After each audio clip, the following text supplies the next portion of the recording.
As a staff person who works with individuals with disabilities, you are responsible for maintaining a safe environment in the home, workplace, and in the community.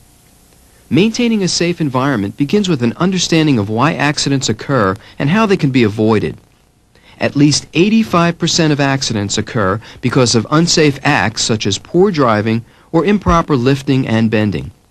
Unsafe conditions, such as poor vehicle maintenance or hazards in the home, are responsible for 12%, and 3% are due to acts of God. This means that with proper training and attention to methods of preventing accidents, most can be avoided. The Young Adult Institute and the Irwin Siegel Agency have co-produced this videotape to increase staff awareness regarding safety. By following the guidelines reviewed in the videotape, you will have a better understanding of how accidents occur and what you can do to prevent them. What you will be seeing are some of the most common examples of potential hazards or situations that may result in accidents. As you can see by this diagram, accidents are costly. Remember, as a staff person, the most important aspect of your job is to maintain a safe environment. If you ever have any doubts about safety in a particular situation, consult with your supervisor. The video is divided into the following sections. Number 1, backs and lifting, proper body mechanics. 2, slips and falls and other environmental hazards. 3, vehicle safety. 4, fire safety. 5, accident reporting. 6, safety inspections. And 7, safety in the community. At various times during the video, you will be asked to stop the tape and refer to an exercise in the accompanying workbook. Staff members who work with people with developmental disabilities are susceptible to back injuries because of the assistance which is often given to our program participants or other tasks which may be required during your work day. These injuries can occur by assisting, transferring, or lifting individuals, or simply by twisting, bending, using repetitive motions, pushing, pulling, or reaching improperly. However, most can be avoided by using proper techniques and body mechanics. Proper back maintenance should also include a regular exercise program.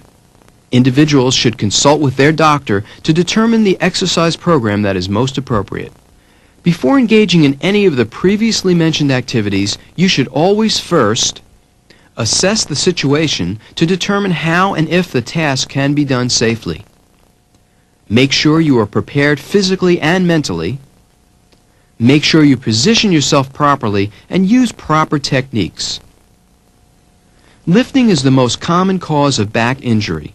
Many of these injuries can be avoided by following the tips demonstrated here.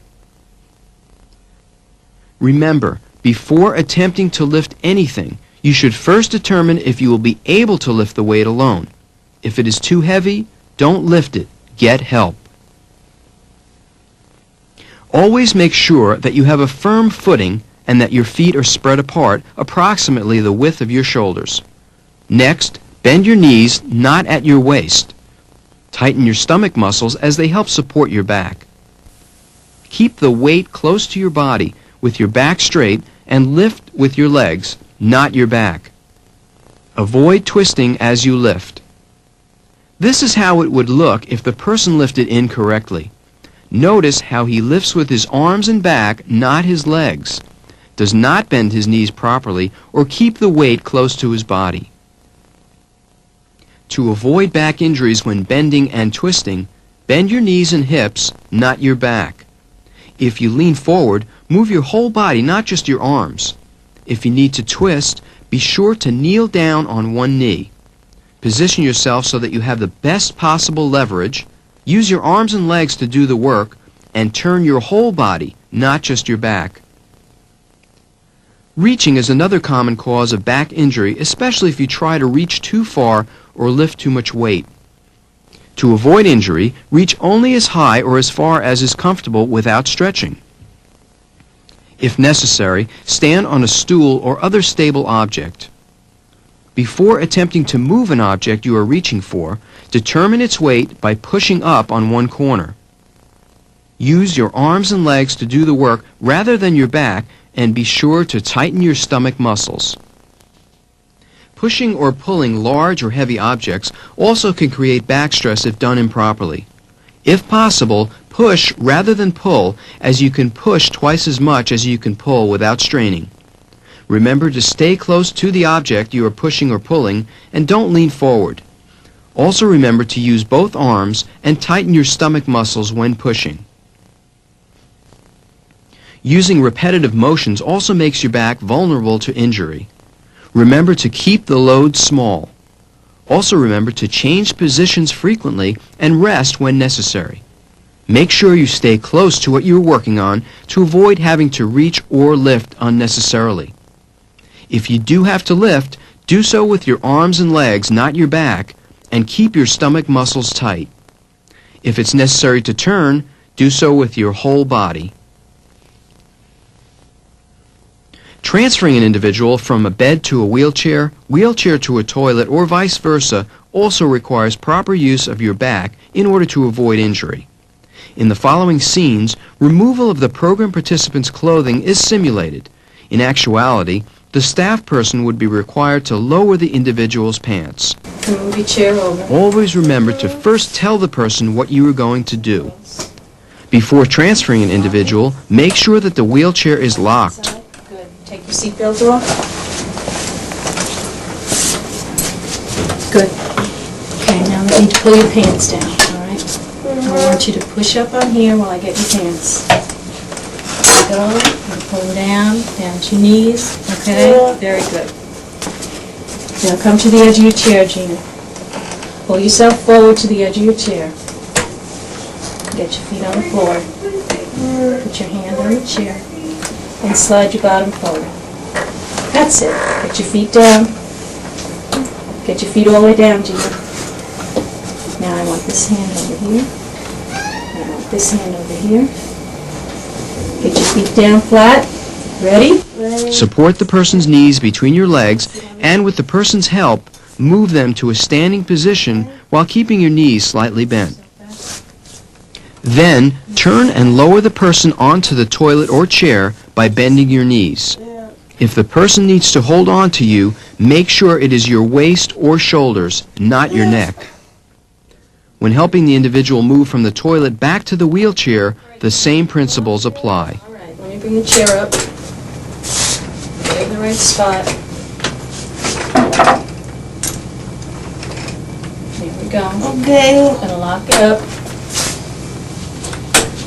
And I'm going to pull your pants up as high as we can get them while you're here. Pull them up to here. Now you need to sit forward, Gina. And you need to slide forward as much as you can and get your feet on the floor. Very nice, good. Get your feet on the floor. Okay, now you take hold of the chair. Are you ready? Ready. 1, 2, 3, up and sit. Very nice. Pull yourself back. Pull yourself back. Good. When assisting an individual to move from a bed to a wheelchair, or vice versa, follow the same procedure. There are also a number of occasions where you may find it necessary to physically assist individuals you work with. Okay, I'm going to want you to sit up. When assisting a person to sit from a lying position, first, tell the person what you're going to do. Have them move close to the edge of the bed and turn on their side. This way. Shoulder over. Good. Now when I say 3, you're going to sit up. Your feet are going to come off, and you're going to push up on your arms, okay? Okay. All right. Next, reach over the knees and under the shoulder and count to 3 as you lift the person to a sitting position with their help. All right, Stephen, I'm going to have you stand up, all right? When helping a person from a sitting to standing position, first, if using a wheelchair, make sure the wheelchair is locked and tell the person what you are going to do. Well, how many do you have? There are 2 of them here, okay? 2. So I got that one, now I'm going to get this one. All right? Now Right. they're gone. Now, Stephen, Yes. what I need you to do is slide forward in your chair. I want you to sit Which on the way? edge, this way toward me.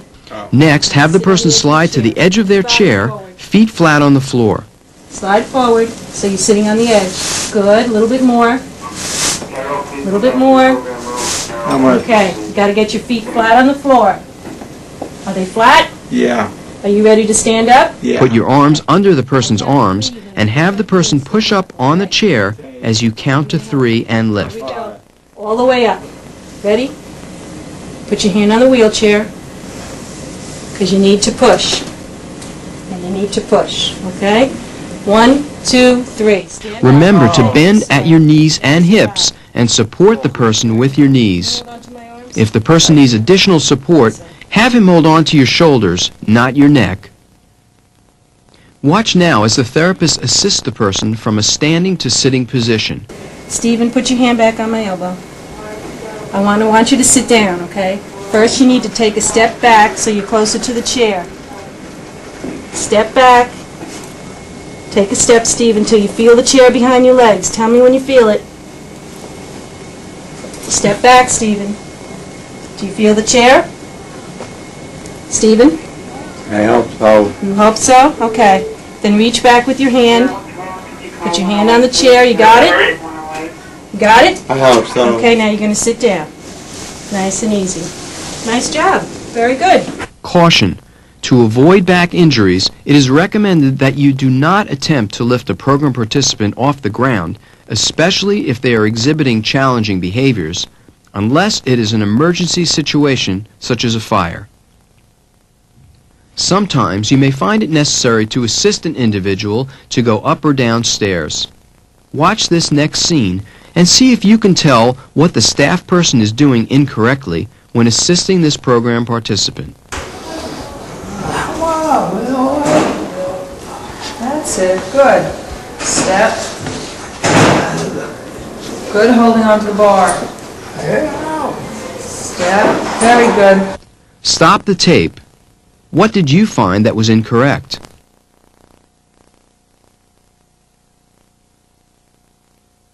Notice that although the staff person supported the program participant, she did not keep one hand on the railing for safety in case either of them should slip.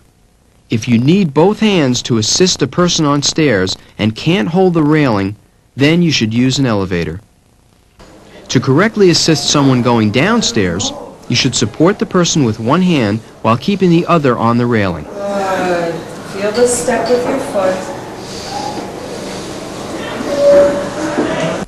Also, stand on 2 steps for good balance, positioning yourself below the individual.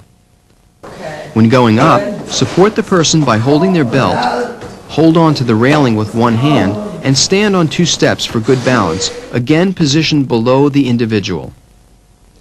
There may be occasions when it is necessary to assist an individual who uses a walker. Walking beside or slightly behind the person, support him by placing one hand on his belt and the other either on his forearm or shoulder for additional support. If a person is consistently unsteady on their feet, they may require ongoing one-on-one assistance or an assistive device that meets the specific needs of the individual.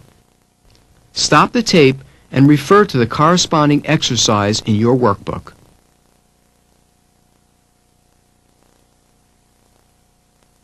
Slips and falls can cause serious injuries. Avoiding these types of injuries first requires the identification of factors which most commonly lead to slips and falls. These factors are classified into 2 categories: the person, including a staff person or program participant, and the environment. When assessing the person, it is important to look at physical status, including the need for assistance or assistive devices, sensory deficits, or physical disabilities and medical conditions. Mental status, including alertness, orientation, and use of medication. History of previous slips and falls. When assessing the environment, staff should look at hazards at home, including floor surfaces, staircases, carpet runners, footwear, spills, clutter, and wiring. Hazards in the community, including broken stairs or sidewalks, curbs, potholes, or ice. Lighting, such as poorly lit hallways or staircases in residences, day programs, or at the workplace. Later in this video, you'll have an opportunity to see if you can identify various hazards.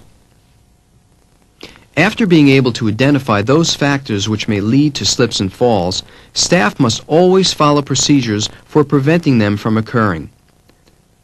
These include training of all staff about the dangers of slips and falls and how to prevent them, an ongoing awareness of each program participant's history related to previous slips and falls and current status, regularly monitoring the physical environment for conditions that may contribute to slips and falls, and, if hazards are encountered, staff should correct the situations immediately.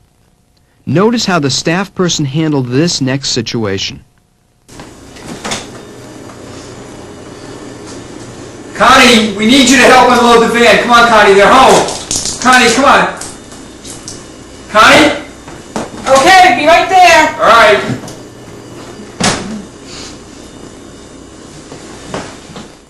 Ow! Oh! Ow! Oh, what is it? Oh, my ankle. Pear. Yeah, I think I slipped on some juice or something. Somebody Look at must have this. spilled something. Yeah, I Okay. can't believe this. My ankle's killing me. Okay. In addition to injury or possible death, accidents are costly through possible increases in insurance premiums and also through loss of productivity by employees.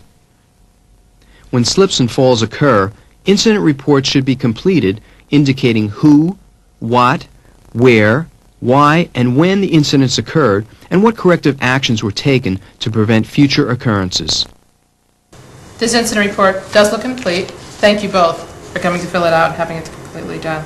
And I'm just glad you weren't more seriously hurt. Yeah, luckily, I mean, it didn't break. It was just a mild sprain, so I'm okay. You're okay. Yep. Good. And thank you, Connie, for coming forward. We know that's not easy. Yeah, I appreciate that, Connie. Well, I just feel sorry that that happened. Oh, and it has been happening. You're not the only one. You know that. There's Right. been You know, I spilled spills. something a few weeks ago. I didn't clean it up, too, True. so it's okay. And that's why it's the last question on the form. What should we do about it? I don't know. I mean, you know, we're always rushing around. Everyone's, you know, we've had a number of incidents, accidents, and some of the participants are spilling things also. You know, it's not just us. So what should we do? I have a meeting. You want to have a meeting with everyone? And All let's right. talk about it, especially since, you know, they could see what happened to my ankle. Maybe it would... Right, it would. It would really hit home now. How about next week? Let's call a house meeting so that everybody gets involved. Okay. Okay, that's a good great. idea. These reports should be analyzed periodically to determine specific trends, characteristics, and causal factors. Accident reporting will be discussed later in the video. Remember, approximately 85% of accidents occur because of unsafe acts like the one you just saw. In the previous scene, the spill should have been cleaned up immediately or a warning sign should have been placed over it. Stop the tape and refer to the corresponding exercise in your workbook.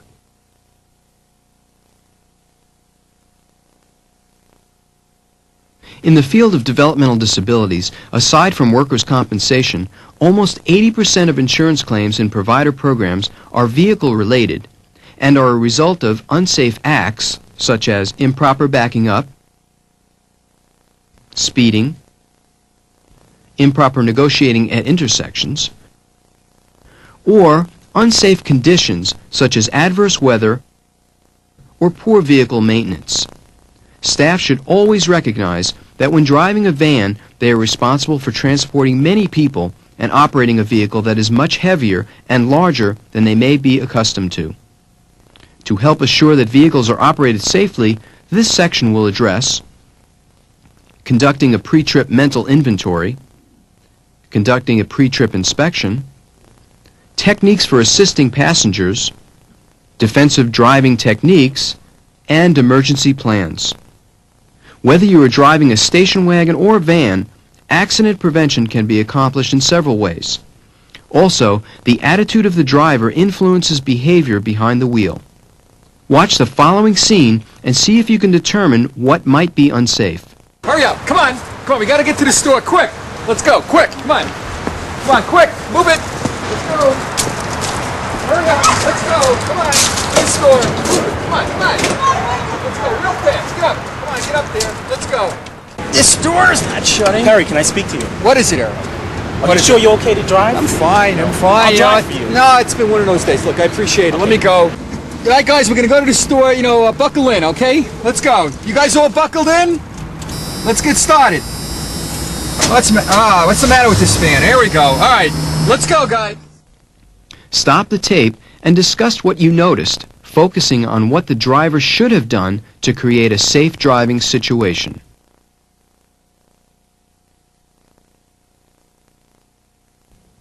By first conducting a pre-trip mental inventory before operating or loading a vehicle, accidents and injuries can be avoided. This means that the driver should assess his or her own physical and mental state to determine if he or she should be driving. This includes whether the driver is under stress, angry, distracted, or overconfident. If a driver feels unable to drive for any reason, they should request another driver. Be aware of the road, weather, visibility, and traffic conditions likely to be encountered. Determine the amount of time required to reach the destination without having to rush, and then leave a few extra minutes for traffic or emergencies. Determine if the vehicle is too crowded for safe operation.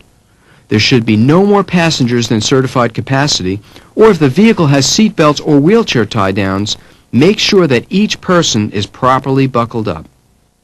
Proper vehicle inspection and maintenance are also extremely important factors in reducing accidents. Drivers should conduct a pre-trip inspection on a regularly scheduled and documented basis to determine if the vehicle is in proper working order and safe to drive. This includes checking items which could lead to potential hazards while on the road, or items which might be required in an emergency. This inspection should be conducted well before the trip, not as people are entering the vehicle. All right, does everyone have their seatbelts on? It is strongly recommended, and in some states required, that passengers have seatbelts on before the vehicle moves. The driver must check to see if all seatbelts are operational and securely fastened around each individual before driving the vehicle. A comprehensive checklist of safety and maintenance items is provided in your workbook. Never operate a vehicle if you find anything to be unsafe. All right, Pat, so we're going to I head out like to the that country? route that you laid Yeah? out. Looks good. Here you Let's go, go. Pat. Hey, what are you doing back so soon? Aren't you guys going to the movies? Well, I wanted to go, but then the brakes aren't working right, so I don't want to drive the van that way. No, you shouldn't. What's wrong with the brakes? Well, pretty much non-existent. Wait And a I was second. pulling out, and they were like going all the way down to the floor. What? Perry, wait. Didn't you take the van out last night? What did you Yeah, they were not great, so-so. And you felt that a little bit last night, too? Yeah, a little bit. Not as bad as what Connie said. Why didn't you report it then? If you notice a problem with a vehicle, take all necessary precautions and immediately report the problem to your supervisor. When working with individuals who have disabilities, you will be encountering people with functional losses in many areas such as speech, hearing, balance, and mobility. When using a van, each of these individuals will require specific assistance based on their particular disability. By being familiar with the disabilities of the passengers you transport, you will know how to best help them. Here are some general principles to keep in mind when loading a vehicle. Let's get on. Duck your head. Get more mobile people in first so they don't jostle those who need assistance. Good, buckling up. Okay, Bobby, come get on the van, please. You need any help? If you're not sure how to help a passenger, ask other staff, or if possible, the person you are assisting before helping them. Have in mind the sequence of steps you're going to go through. Hold on to the Every armrest. time you assist someone, explain what it is you're going to do and how you're going to do it. Be patient. Individuals who are elderly or have disabilities might take longer to do things than non-disabled individuals. Be gentle. Don't squeeze arms or legs. Participants who exhibit challenging behaviors should not be seated next to the driver or in an aisle seat, and staff should sit next to them. When unloading a vehicle under normal non-emergency conditions, staff should follow these steps to assure the safety of the passengers. Put the van in park and turn off the ignition. One staff person should get out of the vehicle and be prepared to assist as soon as the vehicle stops.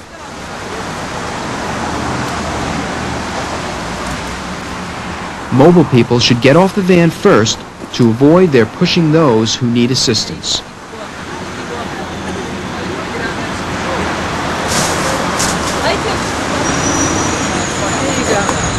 There you go. You had a good time? Yeah. Good. Assist those passengers who need help. There you go. Okay, who's next? Assure that once people are out of the vehicle, that they are in a safe place. Individuals in wheelchairs present a special set of circumstances when loading or unloading a vehicle. The following wheelchair basics should be adhered to at all times. Okay, put your seatbelt on. Ensure that seat belts are used on those chairs that have them. Before moving any wheelchair, check the hand grips to make sure they are tight. Never lift a wheelchair by the arms, footrests, or wheels.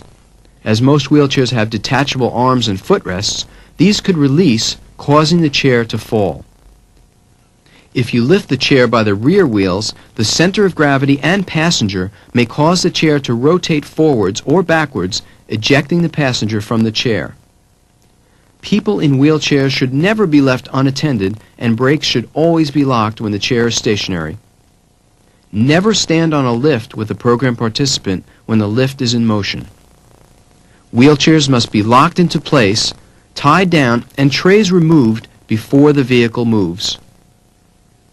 When navigating a steep ramp or stairs, turn the wheelchair around and place yourself on the downhill side of the wheelchair to prevent the possibility of a runaway chair or the chair tipping forward.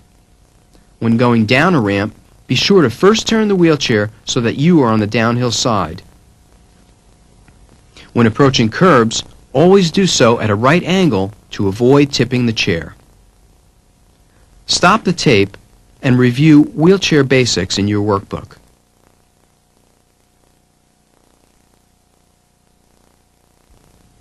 Defensive driving means operating a vehicle in a manner in which one is constantly aware of the conditions around them and anticipates the actions of other drivers.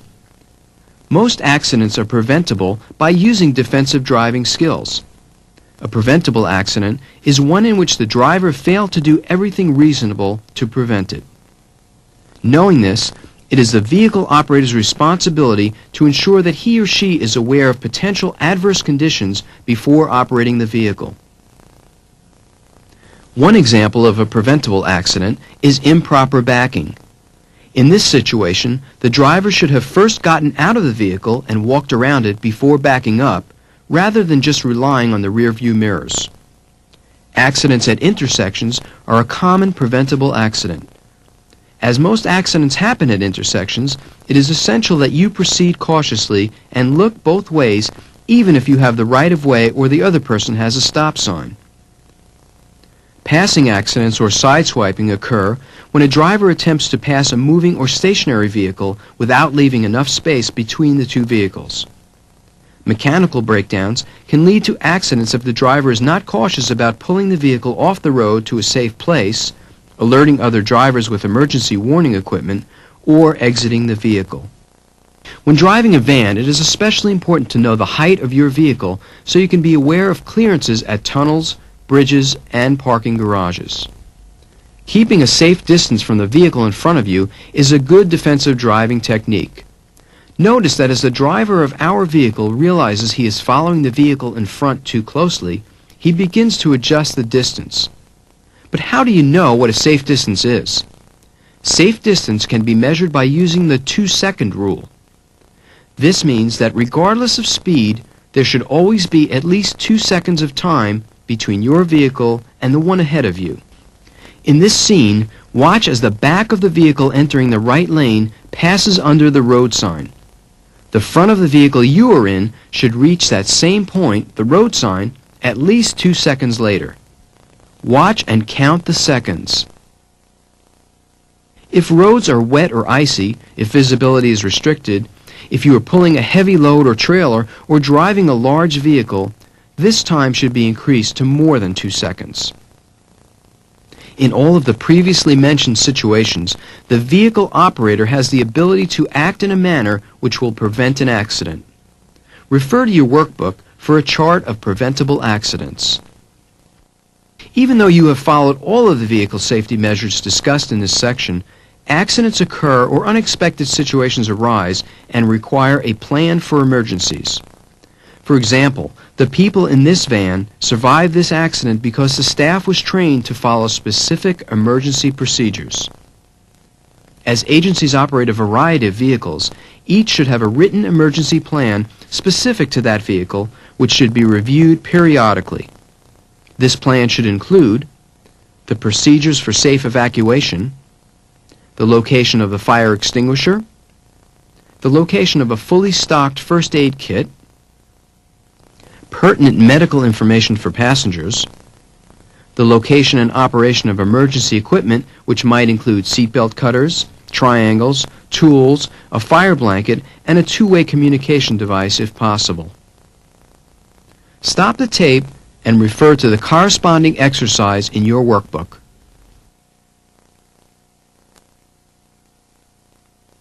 Fire safety refers to the knowledge of the causes of fire, fire prevention, and proper behavior and procedures to be employed during a fire emergency that will help to protect and save lives. Individuals in each program should have an in-service training to make them aware of fire safety practices specific to their program. Remember, fire is dangerous and requires quick decision-making. Because your program participants have disabilities, they are much more reliant on you to protect them during emergencies. This section will explore fire prevention, early warning alarms and detection systems, and evacuation plans and procedures.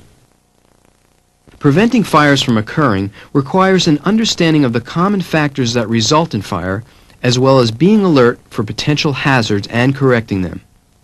Some common factors contributing to fire are A. Carelessness with fire. This includes smoking in bed or other areas which are not designated for smoking, improper storage of matches or access by individuals or children who should not use them, not using fire retardant or flame retardant materials, or placing lit cigarettes or ashes in wastebaskets. B. Electricity. This includes overloaded circuits, frayed wires, or improper use of extension cords or other wiring. For example, wiring that is not heavy enough or wiring that runs under rugs. C. Cooking. This includes ovens or toasters which are not clean, grease fires, pots not watched or handles protruding from the stove, or combustible objects too close to heat or flame. You smell something? Is there something burning? I think it's the smell. Oh no, look at this. Holy smoke. D. Spontaneous combustion. This includes improper storage of combustible and flammable liquids and cleaning rags, or improper use of cleaning agents. Should a fire occur, lives can be saved by assuring that programs have proper and functioning detection and alarm systems. These might include smoke detectors, heat detectors, manual alarm systems, interconnected systems, or specialized alert systems, for example, flashing lights for the deaf. Systems must be established to ensure that these alarm and detection systems are maintained and tested monthly, and that the results are documented, and that smoke detectors powered by batteries have these replaced annually. However, it is preferable to have alarms hardwired. Each program must have their own written emergency evacuation plan, usually mandated by law. All staff must be familiar with this plan, and it is strongly recommended that fire drills be conducted regularly. The plan should include the following information: all primary and secondary escape routes, locations of all fire exits, windows, smoke and heat detectors, fire extinguishers, and emergency shutoffs for gas, electric, and oil. Special hazards or problems such as wheelchairs, oxygen storage, or flammable material storage. The type of alarm system in the building, procedures and phone numbers for notifying fire department and other emergency services, a predetermined meeting point outside the building, plans for the aftercare of program participants, and the responsibilities and priorities of each staff member. When a fire occurs, there are 4 critical actions staff must take, the order of which depends upon the circumstances. These actions can be remembered by the acronym RACE. Rescue anyone in immediate danger. Sound the alarm if it is not automatic or has not already been sounded. Contain the fire by closing doors behind you, and evacuate everyone and proceed to the predetermined meeting point. In the following scene, watch how the staff implements the RACE procedure. Although the teacher turned off the lights in the room, it is advisable to leave lights on to aid emergency personnel.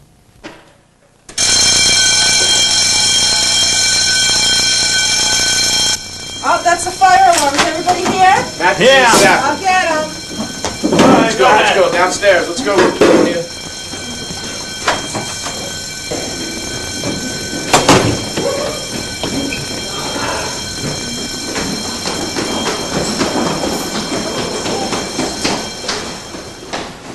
Notice that you did not see the staff extinguishing the fire.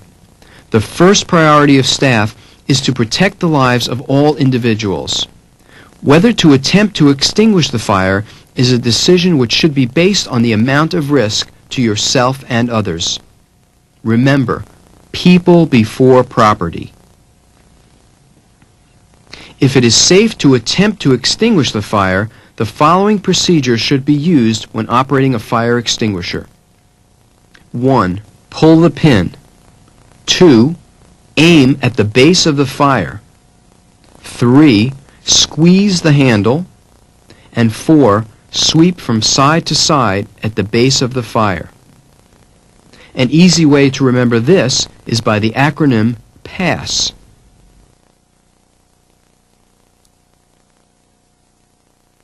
Stop the tape and refer to the corresponding exercise in your workbook.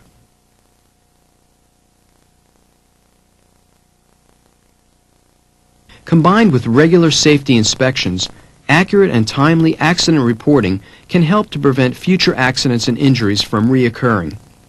Here's an example of a potential accident and how it was reported. Fortunately, Connie did not get hurt and took the appropriate action of cleaning up the water immediately and reporting it to her supervisor.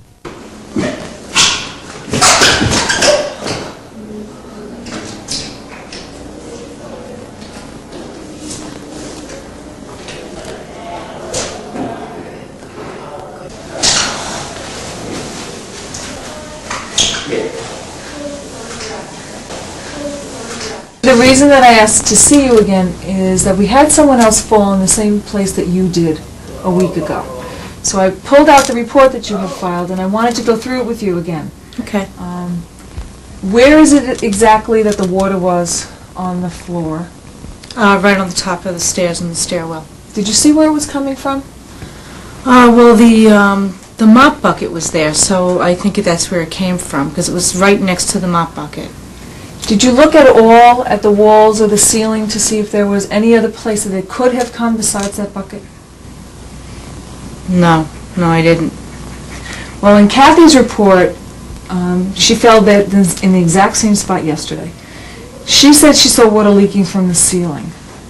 You don't recall seeing anything up there? It came from No, the lighting fixture right above the landing? No, I didn't really look, because like I said, I assumed it came from the mop bucket. Okay.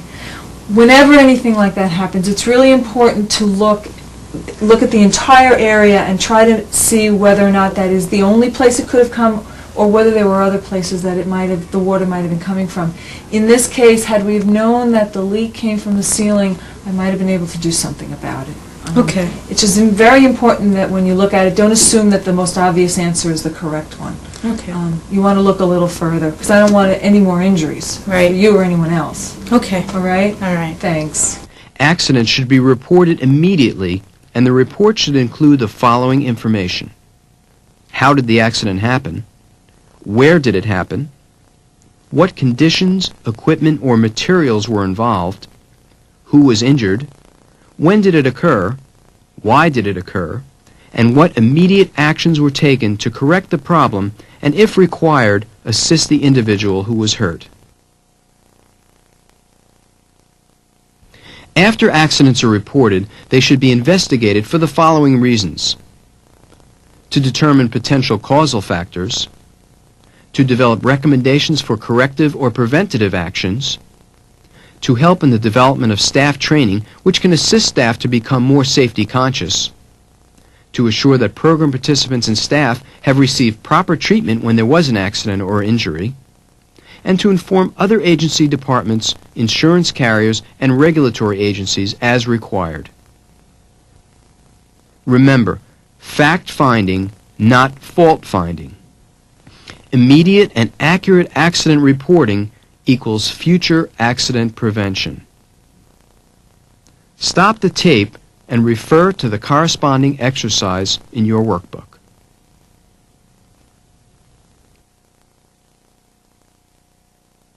The safety of a facility is greatly increased through regularly scheduled safety inspections.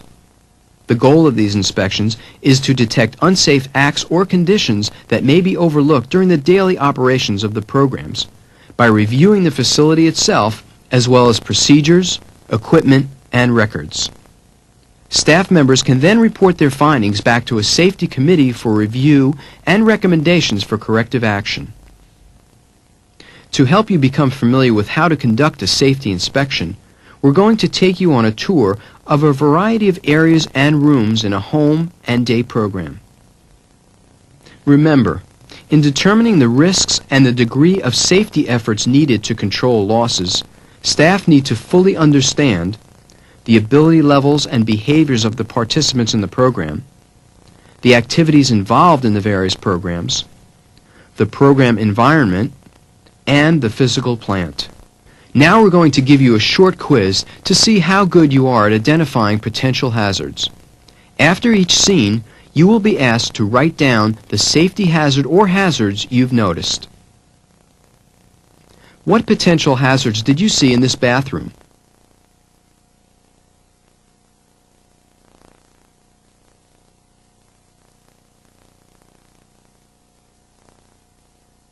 Stop the tape and write down the hazards you noticed.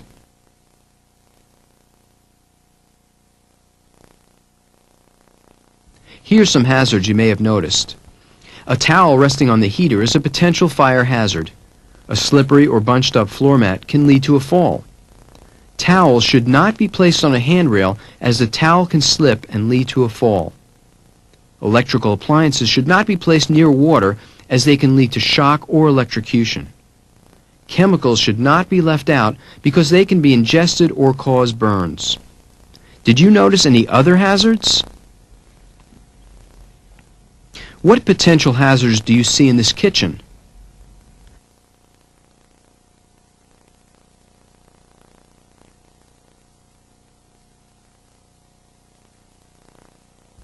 Stop the tape and write down the hazards you noticed.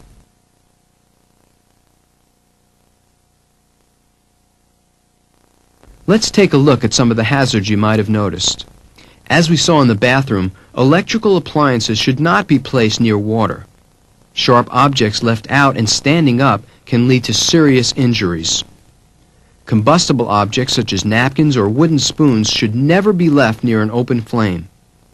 A metal spoon left in a pot can become extremely hot and cause a serious burn, and pots can be knocked off the stove when the handle is sticking out. Were there any other hazards that you noticed? What potential hazards do you see in this hallway?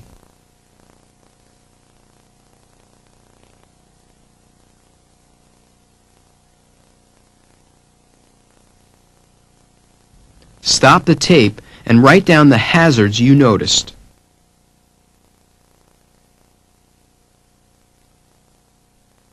Let's see which hazards you found. As we mentioned previously, chemicals are dangerous and should never be left out. The laundry basket is placed in a position where it blocks the fire exit, and, as in the bathroom, a slippery or bunched up mat can cause a fall. What do you see in this bedroom that might be a potential hazard?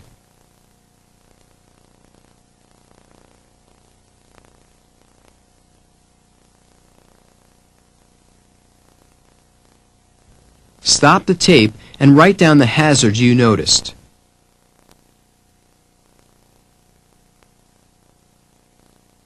Let's go back and see which hazards you found.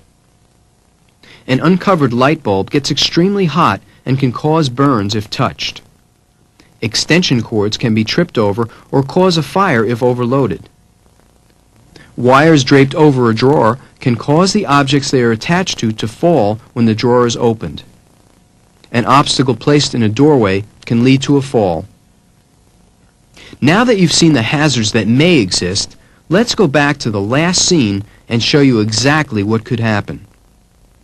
When Dave enters the room, he doesn't see the laundry basket in the doorway and falls over it. When he checks to see if the TV is plugged in, he burns his arm on the uncovered light bulb. And when he opens the drawer, he inadvertently pulls on the wires, causing the lamp and other items to fall on him. The most critical aspect of safety inspections is follow-up. If you see an unsafe condition or unsafe act that you can correct immediately, do so. I need the windows broken. If it cannot be corrected immediately, be sure to make people aware of the problem, notify your supervisor, file a report, and follow up with your supervisor to see that the correction has actually been made. Stop the tape and refer to the corresponding exercise in your workbook.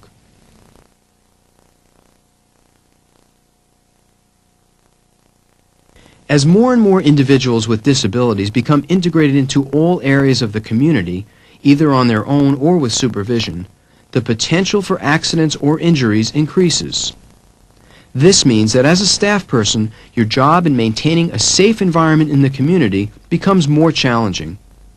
Many people with developmental disabilities can operate independently in the community. Others, however, require staff assistance or other supports. Stop the tape and list 5 safety precautions you would consider before taking a group into the community.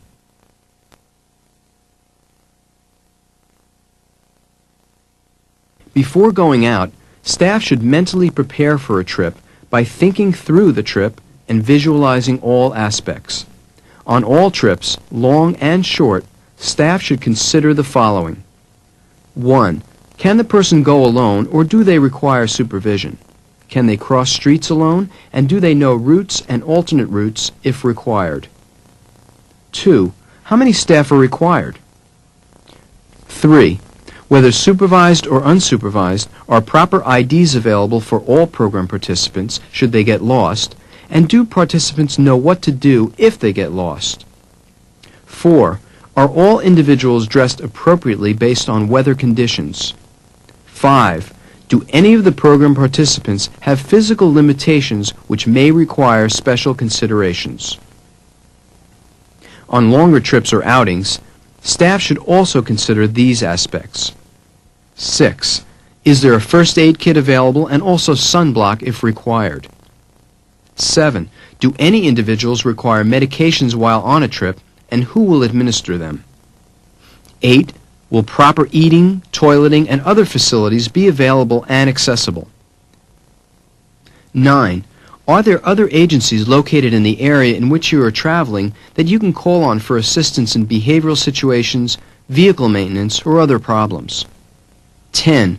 Do you have a contingency plan should a program participant become lost? As participants in your programs may have jobs in the community, it is your responsibility as a staff person to make your participants aware of safety issues they face on the job. Many of the safety issues discussed previously also apply to work situations. In addition, they should be aware of the hazards of using chemicals or machinery, using proper protective equipment or clothing, the location of emergency exits and evacuation procedures at their particular work site, and what to do in an emergency. Stop the tape and refer to the corresponding exercise in your workbook.